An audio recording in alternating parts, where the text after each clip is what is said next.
Halo semua, perkenalkan kami dari kelompok 8 kali ini akan membagikan tutorial penggunaan dari Microsoft Project. Adapun anggota dari kelompok kami adalah yang pertama ada Romatun Dwi Astuti, Pramita Setyawati, dan Feranca Ratika.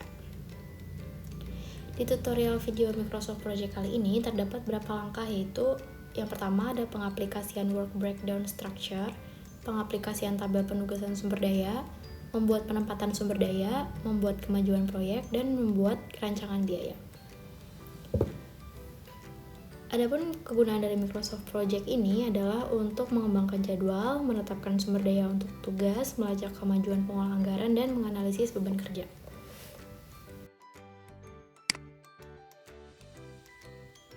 Oke, sekarang kita buka dulu Microsoft Project ya. Di sini kita pilih yang blank project. Di task name yang pertama, kita tulis judul dari project yang nanti akan kita kerjakan. Di sini, judul dari proyek kami adalah perencanaan pembangunan pembangkit listrik tenaga gelombang laut di Teluk Pacitan, Jawa Timur.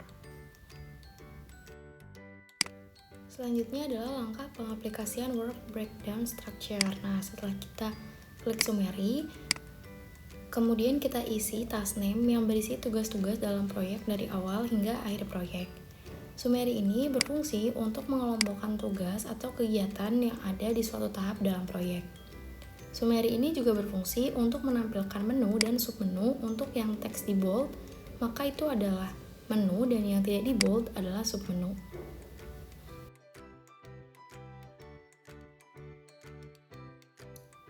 Untuk pengisian task selanjutnya akan kita percepat ya.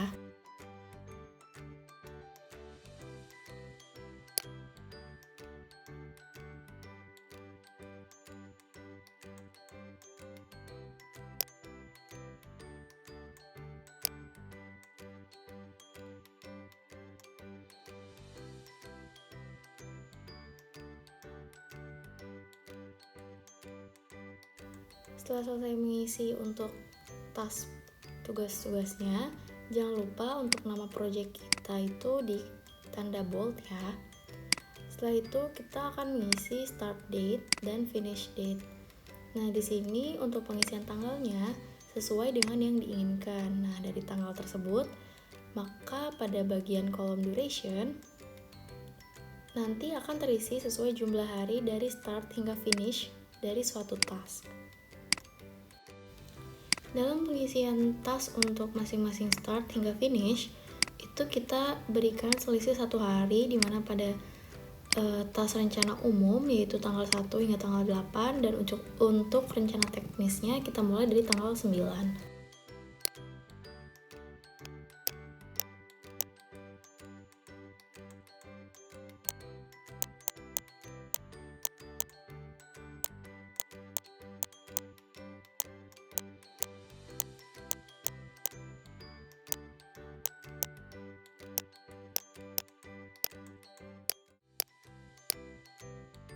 Untuk yang selanjutnya akan kita isi adalah kolom predecessors atau diagram konteks. Setelah kita double klik, akan muncul kotak dialog. Lalu kita akan isi ID-nya dengan task yang akan dihubungkan. Nah, di sini rencana teknis itu dihubungkan dengan nomor 3 atau rencana umum. Predecessors di sini maksudnya adalah suatu task dapat dikerjakan jika task yang dihubungkan dengannya telah selesai dikerjakan. Jadi di sini rencana teknis itu baru bisa dikerjakan setelah task rencana umum itu selesai dikerjakan. Jika terdapat task tugas yang mengharuskan beberapa task lainnya untuk selesai, maka pada kolom predecessors dapat diisikan lebih dari 1 angka. Setelah mengisikan kolom predecessor, selanjutnya adalah masuk ke kolom resource name, atau langkah selanjutnya adalah mengisi pengaplikasian tabel penugasan sumber daya.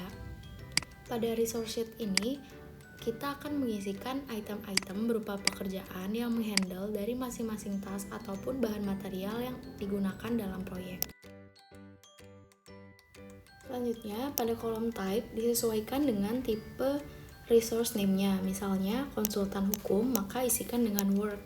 Sementara itu, untuk jenis material seperti batu bata, semen, diisikan dengan material. Pada kolom inisial, isikan dengan inisial masing-masing resource name. Pada kolom max, diisikan sesuai jumlah pekerja. Misal, konsultan hukum 8 orang, maka diisi menjadi 800. Selanjutnya, untuk kolom standar rate berisi gaji per hari untuk pekerja atau harga dari material. Untuk kolom OVT, rate berisi nominal gaji lembur. Pada kolom accrue, diisikan sesuai type pembayaran gaji dari start atau sesuai presentasi pekerjaan yang selesai atau di akhir.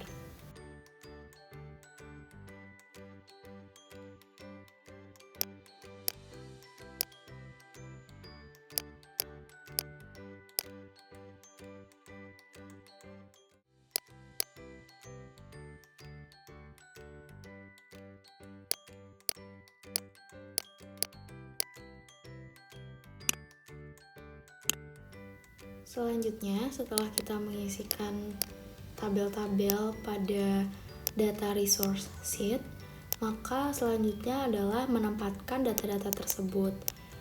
Nah, penempatan data ini dimasukkan ke dalam kolom resource name di Gantt chart.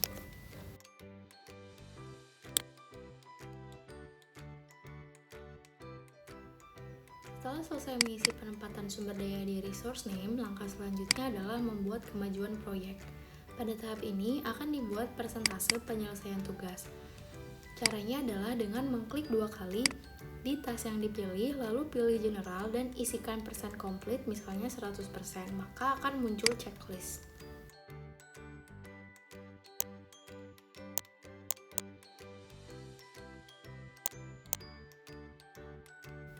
Setelah selesai, langkah terakhir adalah membuat rancangan biaya. Caranya adalah dengan mengklik bagian add new column, lalu kita cari bagian cost.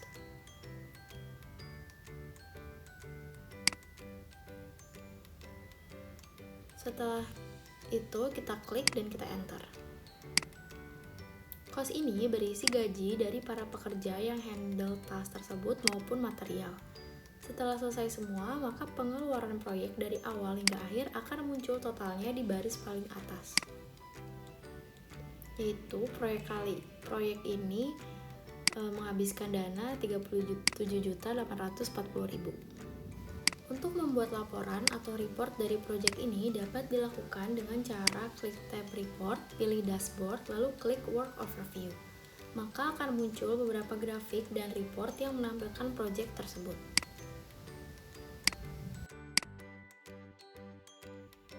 Demikianlah video tutorial Microsoft Project dari kelompok 8. Sekian dan terima kasih.